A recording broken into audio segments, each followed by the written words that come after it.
Good day mga boss. Another day, another tutorial. So last time nag-upload po tayo ng videos kung paano po mag-remove na nakalimutan po yung password sa laptop or desktop. Gumamit po tayo ng Hi-Rens na software.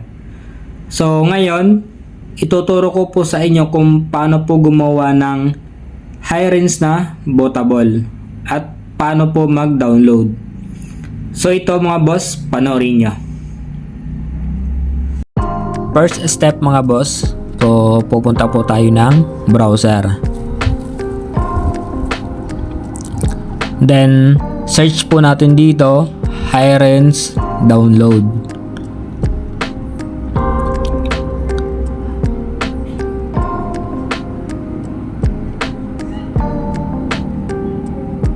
Then under po ng Hi-Rens download, so ito po yung kaunahan na i-click natin, Hi-Rens boot CDPE. So double click po natin yan. Then click po natin yung download. Scroll po natin pababa. Then close po natin yan.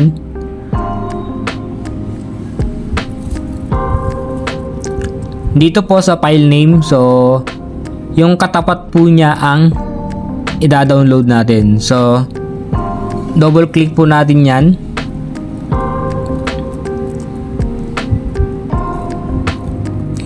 Then check po natin kung nagda-download po. So ayun mga boss, downloading po yung ating ISO na Hi-Rens.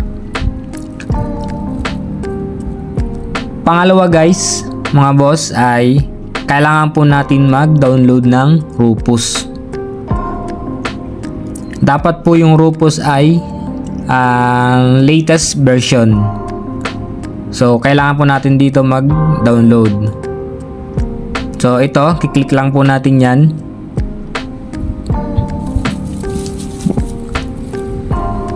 Scroll nyo lang po. Yan po yung pinakang latest na version ng Rufus. So click po natin yan. Then makikita nyo downloading po yung Rufus. Next mga boss, so kailangan natin ng flash drive or USB na 16 gig. Then i-install po natin yung di-download natin na Rufus. So next lang po yan mga boss. Then dito na tayo sa Rufus. So dito makikita nyo na-detect yung USB natin na gagamitin. Then dito click po natin yung select. Then open po natin yung di-download nating ISO na Hi-Rens.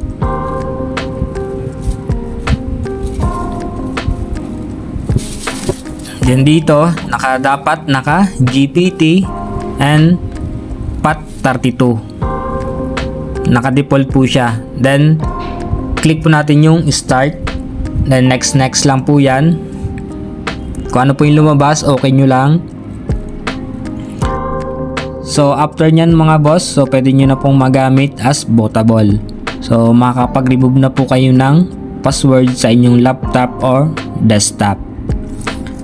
So ayun mga boss, maraming salamat.